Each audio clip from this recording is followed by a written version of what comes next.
Ada?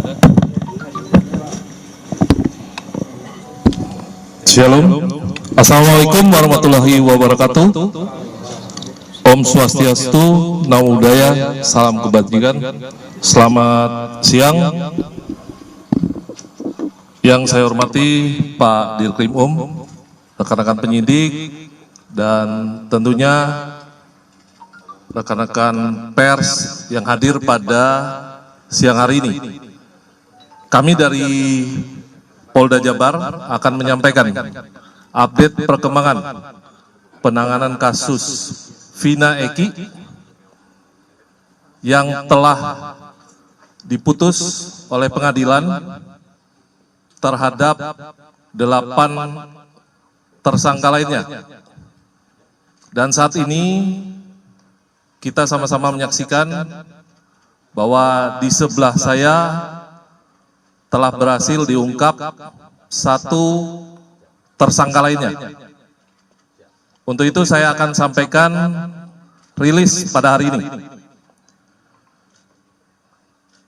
yaitu pengungkapan kasus dugaan tindak pidana turut serta melakukan pembunuhan berencana dan turut serta melakukan perbuatan kekerasan, memaksa anak melakukan persetubuhan dengannya, sebagaimana dimaksud dalam pasal 340 KUH Pidana, junto pasal 55 ayat 1 ke 1 KUH Pidana, dan pasal 81 ayat 1 Undang-Undang RI nomor 35 tahun 2014 tentang perubahan atas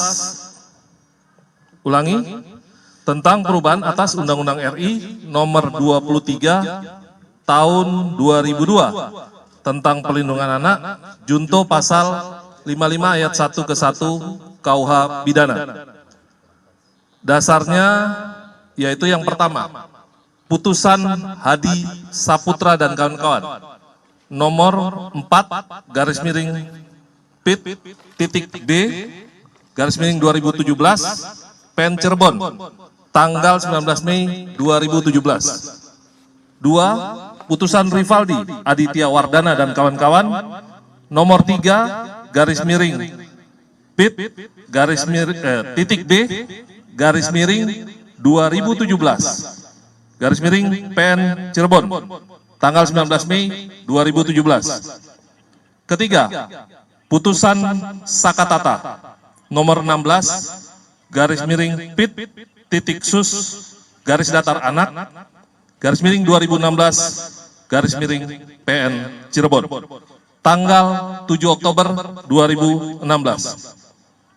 Yang keempat, adanya laporan polisi nomor LP953-B-Romawi 8-2016 Jabar-Cirebon Kota tanggal 31 Agustus 2016 atas nama pelapor Rudiana. TKP-nya pada hari Sabtu tanggal 27 Agustus 2016 di lokasi lahan kosong di belakang bangunan showroom mobil Jalan Perjuangan Majasem, Kampung Situ Gangga, Kelurahan Karya Mulya, Kecamatan Kesambi, Kota Cirebon. Sebagai pelapor adalah Rudiana. Tersangkanya saat ini PS alias Perong alias Robi Irawan. Korban 1. Muhammad Rizky Rudiana meninggal dunia. 2. Vina meninggal dunia.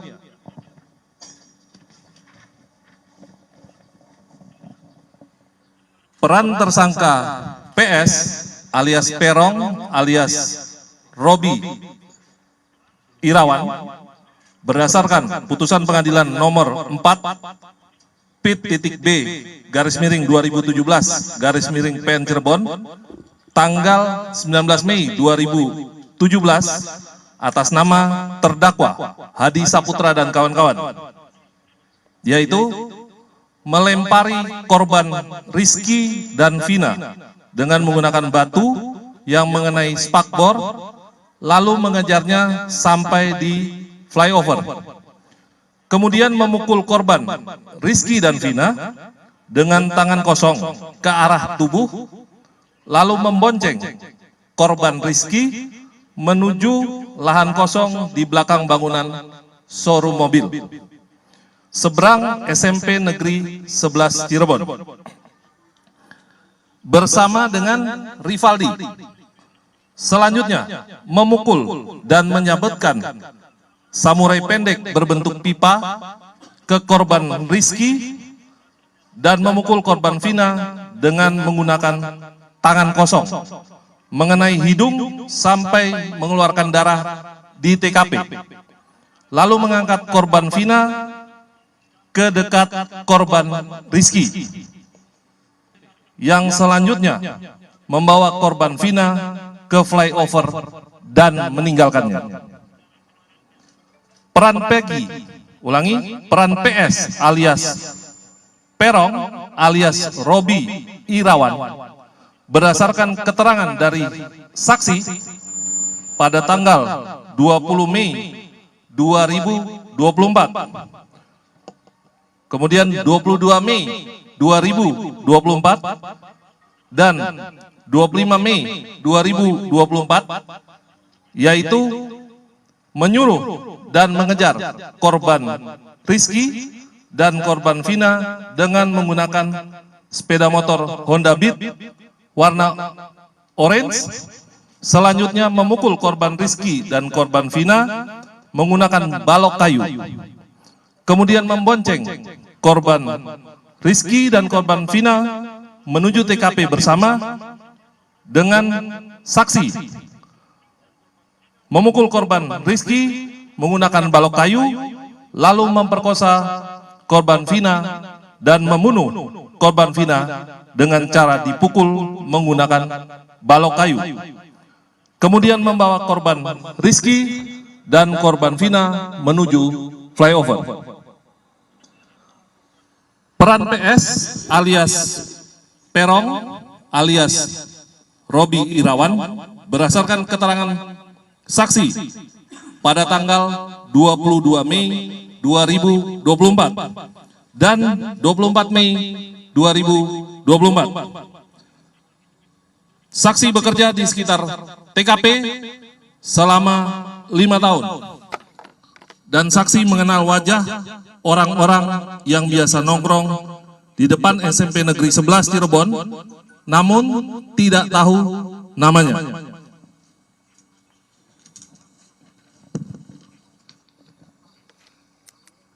Pada saat kejadian, saksi mengenali 5 orang wajah yang menjadi pelaku, termasuk salah satunya PS alias Perong alias Robi Irawan. Saksi mengenali 5 motor yang menjadi barang bukti dan mengenali 1 motor smash warna pink yang dikendarai oleh tersangka PS. Ditunjukkan Facebook atas nama akun Peggy Setiawan yang di dalamnya terdapat gambar motor smash warna pink dan saksi membenarkan pada malam kejadian tersebut motor smash warna pink berada di tempat kejadian.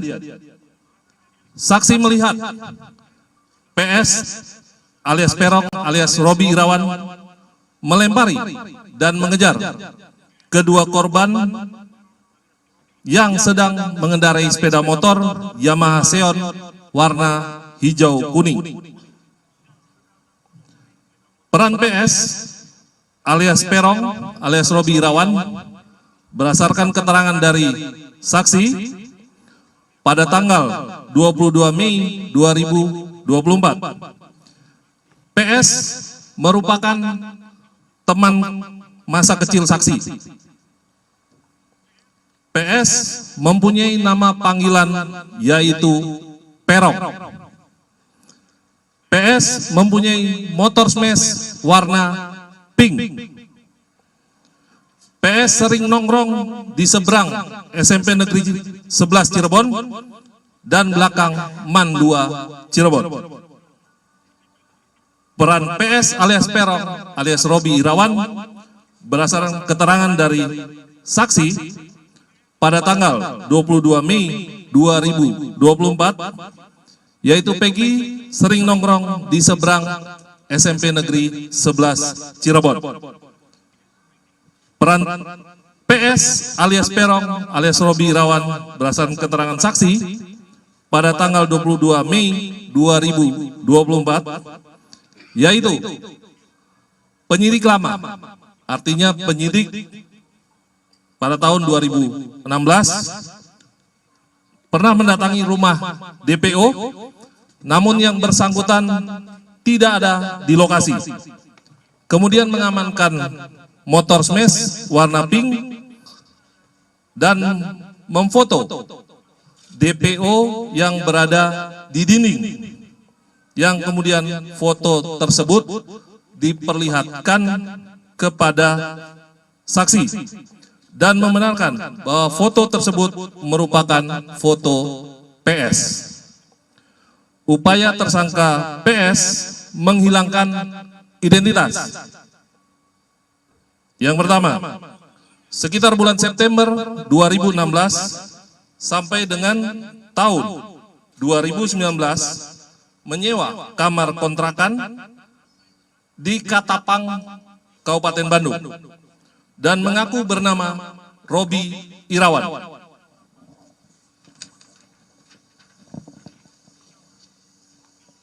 Dikenalkan oleh A. Saprudi kepada Tuti Jubaidah adalah sebagai keponakannya yang bernama Robi.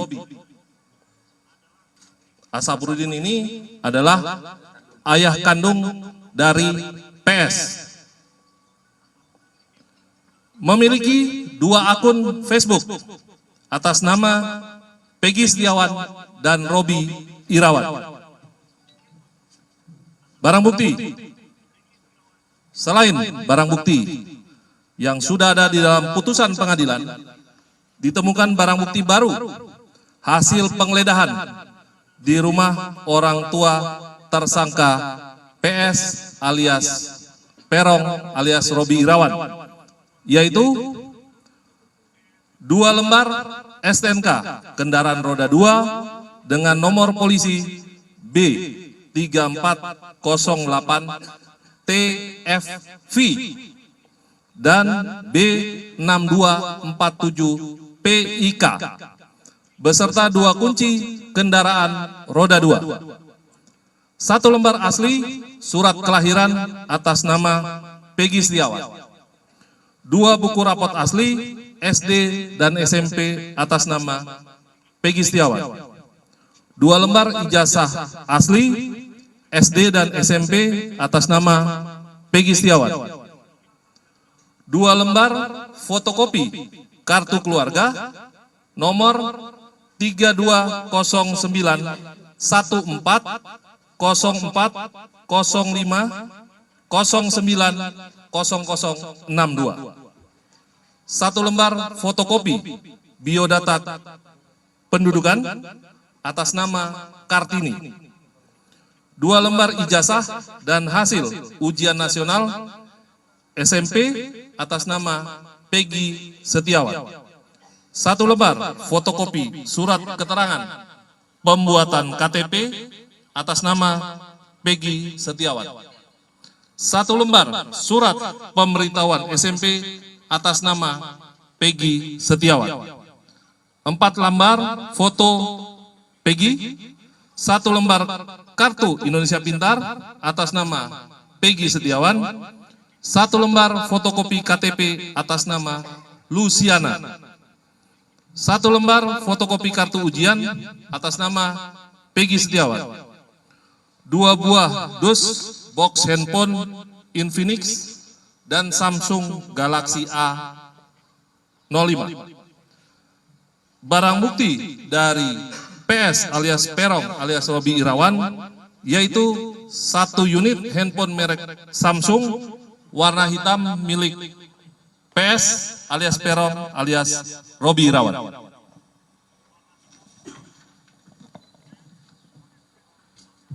Modus operandi melakukan tindak pidana turut serta melakukan pembunuhan berencana dan turut serta melakukan perbuatan kekerasan, memaksa anak melakukan persetubuhan dengannya terhadap korban atas nama Rizky dan atas nama Vina dengan menggunakan alat berupa kayu, batu, dan senjata tajam sampai meninggal dunia.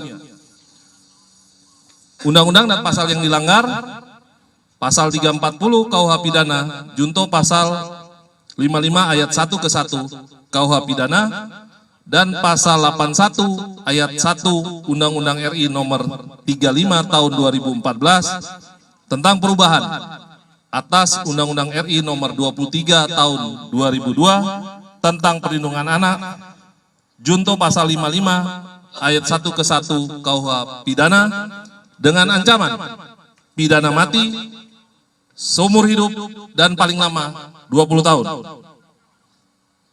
Kami dari Polda Jabar meyakinkan bahwa Polri akan terus melakukan penuntasan perkara ini secara profesional, bekerja secara prosedur, dan menggunakan metode ilmiah atau scientific crime investigation.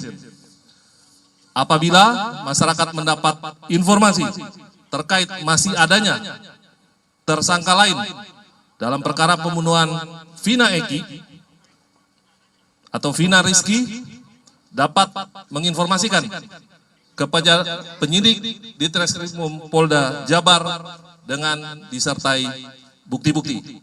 Demikian mungkin yang dapat saya sampaikan. Selanjutnya saya persilakan kalau masih ada pertanyaan. Ya, TV One dulu ya. Setelah itu Elvina. Silakan mungkin dari Dirkrimum bisa menjawab. Cek. Izin Pak Duhan dari TV One, sebetulnya dapat dijelaskan apa kendala dari pihak kepolisian untuk menemukan Peggy Setiawan, mengingat kasusnya 8 tahun yang lalu dan baru dapat ditemukan saat ini. Dan lalu seperti apa update untuk pengejaran kedua DPO lainnya Pak? Terima kasih. Baik, terima kasih pertanyaan dari TV One. Terkait mungkin pertanyaan pertama nih, pertanyaan paling banyak kami terima. Kenapa kok lama?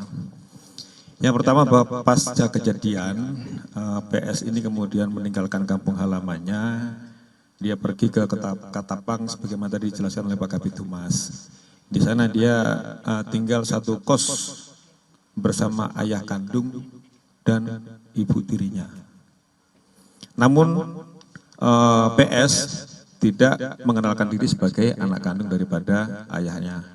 Di sana dia mengaku sebagai keponakan, demikian juga bapaknya mengenalkan kepada pemilik kos bahwa PS adalah keponakannya. Hal ini dikuatkan dengan keterangan pemilik kos yang sudah kita minta keterangan. Demikian juga nama sudah diganti, bukan lagi PS tetapi menggunakan nama Robi. Yang kedua, kenapa kita sulit untuk menemukan ini, bahwa tidak ada satupun pelaku lain yang berani menerangkan bahwa PS itu ini orangnya. Padahal mereka tinggal di satu lingkungan, bahkan ada teman sekolah ataupun teman bermain. Jadi kenapa kesulitan kita selama ini seperti itu? Karena memang saksi yang berani menerangkan itu belum ada. Akhirnya kita ajak bicara para tersangka yang sudah vonis dari hati ke hati, mereka menerangkan bahwa PS adalah ini orangnya. Sehingga kami bermudah untuk melakukan pelacakan. Itu kira-kira. Yang kedua betul.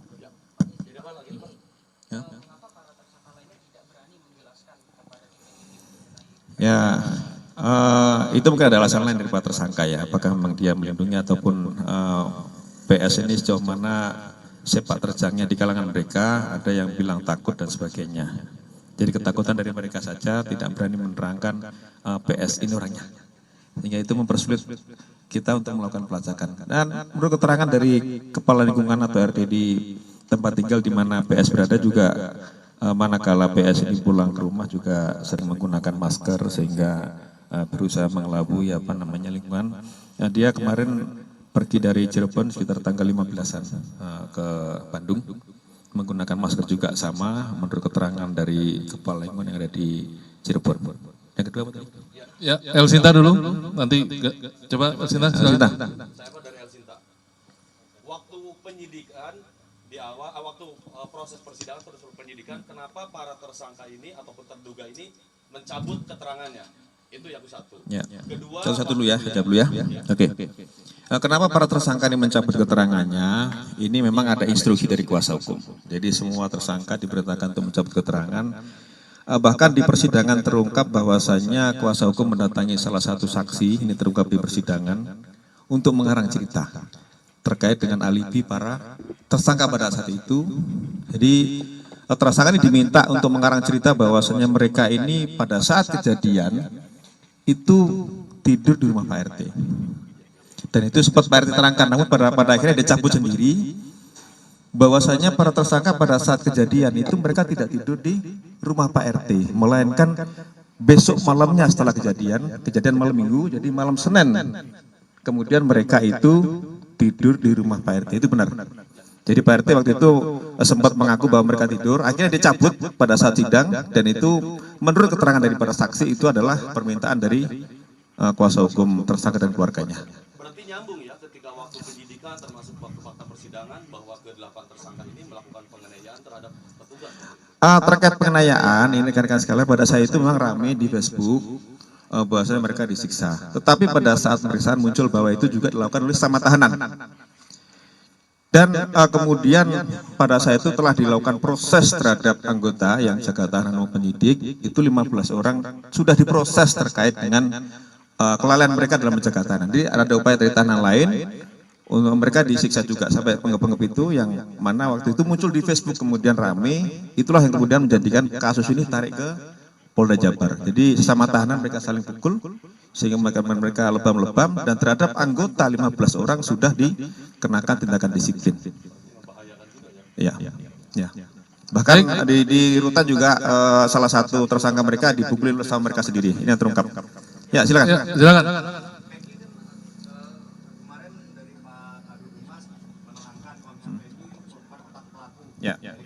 Ya.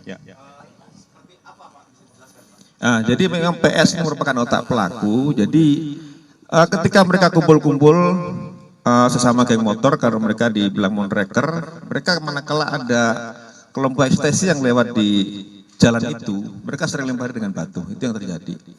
Nah, pas ada kejadian, PS mengajak salah satu tersangka lain untuk mengejar korban ini, yang dia sampaikan bahwa saya ada masalah dengan itu. Kejar. Nah, masalah apa sedang kita dalami. Kemudian dikejar berdua sampai dengan di jembatan layang, dipukul korban sampai dengan jatuh. Kemudian dibawa korban ini satu motor dengan satu tersangka lain dan pergi. Jadi satu motor berempat. Yang korban Eki taruh depan, didudukkan depan joki, kemudian joki, di belakangnya ada korban yang wanita, Vina, kemudian di belakang lagi adalah PS. Di situ dibawa ke kebun kosong, baru yang lainnya rame-rame mengikuti mereka. Jadi yang menurut keterangan salah satu pelaku juga bahwa yang melakukan persetubuhan terhadap Vina yang masih di bawah umur, pada saat itu sudah dalam kondisi pingsan, yang melakukan persetubuhan pertama adalah PS. Kemudian diikuti oleh tersangka lain, kecuali satu yang memang di bawah umur tidak ikut melakukan persetubuhan. Jadi perlu saya tegaskan di sini rekan-rekan bahwa tersangka semua bukan 11 tapi 9. Sehingga DPO hanya 1. Untuk itulah kami selama ini meyakinkan bahwa 5 keterangan berbeda dari tersangka itu ada yang menerangkan 3. Ada lagi menerangkan 3 dengan nama berbeda. Ada yang menerangkan 5, ada yang menerangkan 1. Setelah kami melakukan penyidikan lebih mendalam, ternyata 2 nama yang disebutkan selama ini itu hanya asal sebut. Jadi tidak ada tersangka lain. Namun apabila nanti di kemudian hari muncul tersangka lagi, ya kami akan periksa. Tetapi sejauh ini fakta di dalam penyidikan kami, tersangka atau DPO adalah 1, bukan 3. Jadi semua tersangka jumlahnya 9, bukan 11. 8 melakukan persetubuhan, yang 1 tidak. Tunggu ya, sebentar. Silakan.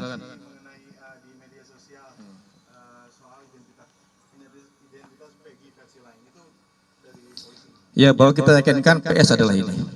Kita sudah menyita sejumlah dokumen terkait dengan identitas, kemudian juga motor yang digunakan kita sudah dapat STNK-nya, walaupun motornya belum dapat, tetapi STNK kendaraan yang digunakan pada saat kejadian kita sudah mengamankan. Nah, kita meyakinkan ini dengan sejumlah dokumen, baik kartu keluarga, kemudian ijazah dan sebagainya, kita yakinkan bahwa ini adalah PS atau Peggy Setiawan. Ya. Ya. Ya. Ya, itulah namanya juga ciri-ciri kan, semua bisa menyebut ciri-ciri. Itulah kami kenapa tidak memasang foto, karena tadi itu keterangan berbeda-beda dari tersangka, maka kami tidak pasang foto, juga tidak berusaha membuat sketsa. Manakala nanti perbedaan sehingga masyarakat juga tidak berasumsi bahwa PS ini siapa sih. Kami yakinkan dulu, yakinkan bahwa PS ini dan bahwa DPO berapa? 1, bukan 2. DPO tidak ada, itu asal sebut nama pada saat. Ya, itu sudah kami dalami, ternyata yang 2 yang atas nama Dani dan Andi itu tidak ada. Jadi yang benar DPO 1 atas nama PS. Ya. Itu kita dalami dulu ya, terkait dengan motor pencitraan.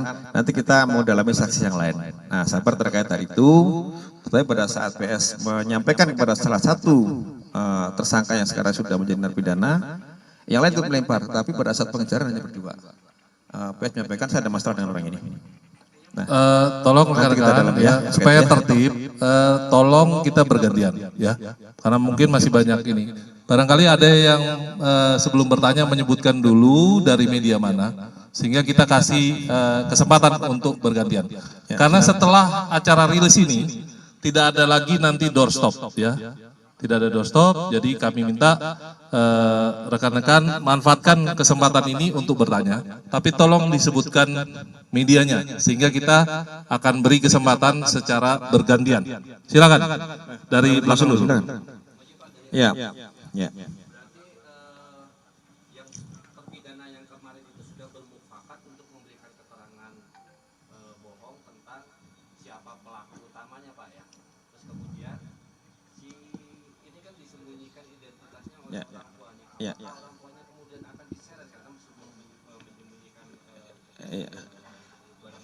Ya, terkait memang tersangka lain memang tidak mau menyebutkan Egi itu siapa, Perong.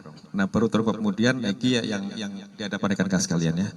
Terhadap orang tua pelaku atau PS sudah kita minta keterangan kemarin, baik itu bapak kandungnya, kemudian ibu tirinya, kemudian juga ibu kandungnya, kemudian juga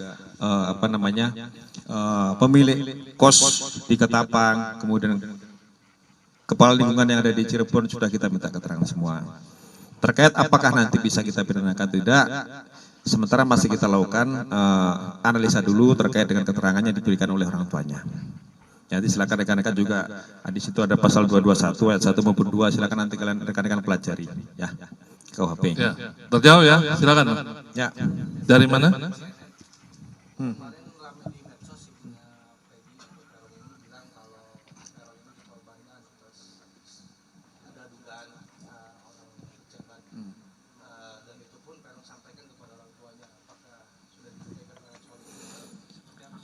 Sudah, jadi perlu saya tekankan di sini bahwa tidak ada anak pejabat terlibat di sini. Kami sangat kooperatif dan transparan terkait penyidikan ini. DPO ya hanya 1, PS. Terkait dengan apapun yang disampaikan itu terserah silakan, tetapi kami tetap berpegangan atau berpatokan kepada fakta penyidikan. Jadi tidak kita berasumsi maupun di media sosial dan sebagainya. Terhadap penyidikan yang kita lakukan, kita berpedoman kepada fakta, bukan asumsi. Ya. Oke, mungkin sebelum bertanya, saya perlu tegaskan juga bahwa dalam proses penyidikan ini, rekan-rekan penyidik itu mendapatkan keterangan dari lebih dari 2 saksi, ya, lebih dari 2 saksi yang menyatakan bahwa tersangka PS berada di lokasi pada saat kejadian. Jadi kita bukan mereka berdasarkan asumsi. Tolong dipahami ini rekan-rekan, tentu teman-teman penyidik bekerja berdasarkan prosedur yang ada. Ya, berdasarkan prosedur yang ada dan alat bukti serta barang bukti yang didapatkan. Itu mungkin yang perlu saya tambahkan. Silakan yang masih mau bertanya. Ya, silakan. Ya. Ya. Ya.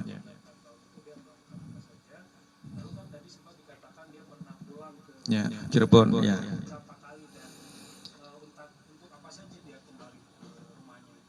Jadi perlu sampaikan di sini bahwa orang tua kandungnya PS ini merupakan mandor bangunan yang sering menerima pekerjaan-pekerjaan borongan, baik itu pembangunan rumah maupun renovasi. Nah, di situ punya kelompok tukang lah, ataupun pekerja bangunan.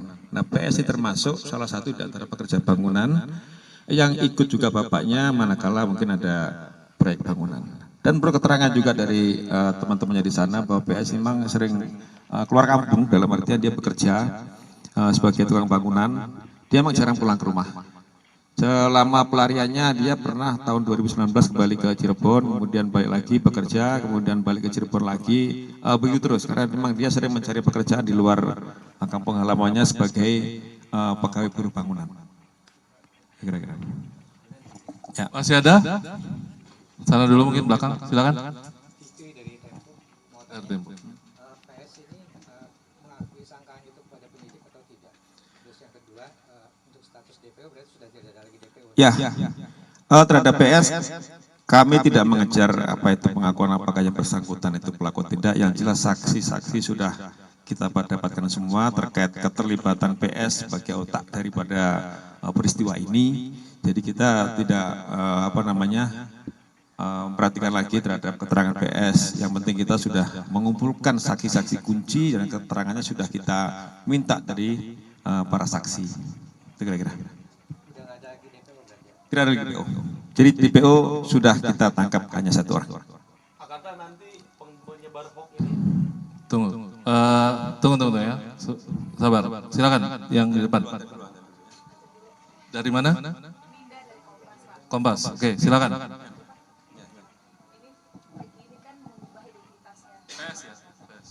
Oke. Identitas ini tuh dipindahkan secara tertulis seperti KTP juga kah atau hanya di akun Facebook atau seperti apa? Ya, yang pertama teridentitas ini nama panggilan. Demikian juga di akun Facebook juga menggunakan itu. Jadi di tempat tinggal kemarin ya terakhir PS ini menggunakan nama panggilan ya. Jadi ada menyebutkan Robi Irawan termasuk kepada tempat kosnya. Bapak kosnya juga tahunya Robi. Kosnya menyebut Robi Irawan. Dan yang bersangkutan ayah kandungnya juga mengenalkan PS ini sebagai keponakan. Jadi bukan anak kandung. Padahal yang bersangkutan adalah ayah kandung dari PS. Namun mengenalkan yang bersangkutan sebagai ponakan dengan nama Robi Irawan. Itu mungkin penegasan dari saya. Silakan yang masih bertanya. Tunggu ya, gantian dulu. Mungkin masih ada yang belum? Ya, silakan. Dari mana?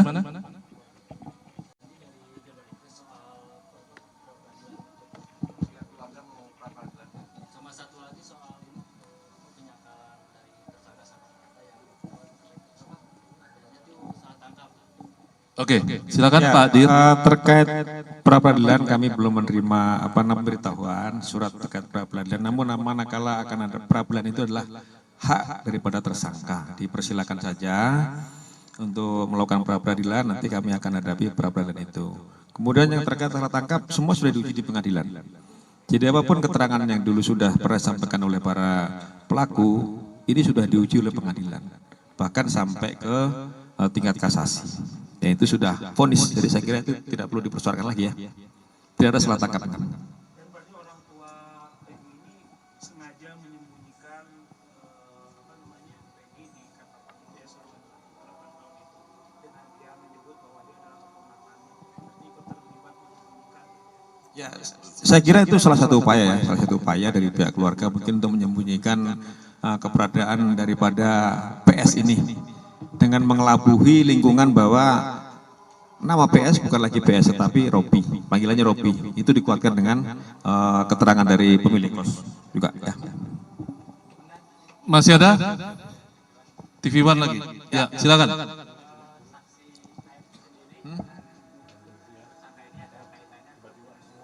Ya, seperti yang rekan-rekan lihat di media mungkin di televisi bahwa AF sudah juga memberikan keterangan. Nah, AF dulu juga salah satu saksi kunci peristiwa ini. Namun pada saat peristiwa yang dulu dia tidak bersedia atau tidak berani bersaksi di pengadilan, sehingga waktu itu yang dibacakan adalah BAP dia atau keterangan dia, dan itu dilakukan di bawah sumpah. Tetapi sekarang kita sudah melakukan juga pemeriksaan pada yang bersangkutan, pemeriksaan ulang. Dan perlu rekan-rekan ketahui bahwa seluruh saksi ini sekarang sedang dalam proses untuk perlindungan LPSK. Sehingga kita harapkan nanti semua saksi bersedia untuk hadir di persidangan, tidak lagi dibacakan keterangannya di bawah sumpah, tetapi kita berharap saksi-saksi kunci peristiwa ini mau hadir di persidangan, sehingga tidak ada lagi asumsi bahwa ini saksi bikinan dan sebagainya. Semua saksi akan kita harapkan hadir di persidangan di bawah nanti perlindungan LPSK. Ya, itu kira-kira. Cukup ya? Cukup ya? Cukup ya rekan-rekan? Oke? Ya. Nanti, Ada lagi? Nanti hak tersangka nanti di sidang pengadilan ya. Tentu harus didampingi oleh tersangka ya. Sudah. Cukup. Sudah ya. Tunggu. Agar tertib rekan-rekan. Ya, tunggu. Sabar. Sabar ya. Sabar. Ya, kami persilahkan. Jadi nanti kita akan mendengarkan keterangan dari tersangka. Oke, silakan. Ya, bawa. Ya, bawa. Sudah. Ya, rekan-rekan, tolong tertib. Nanti kita sama-sama mendengar.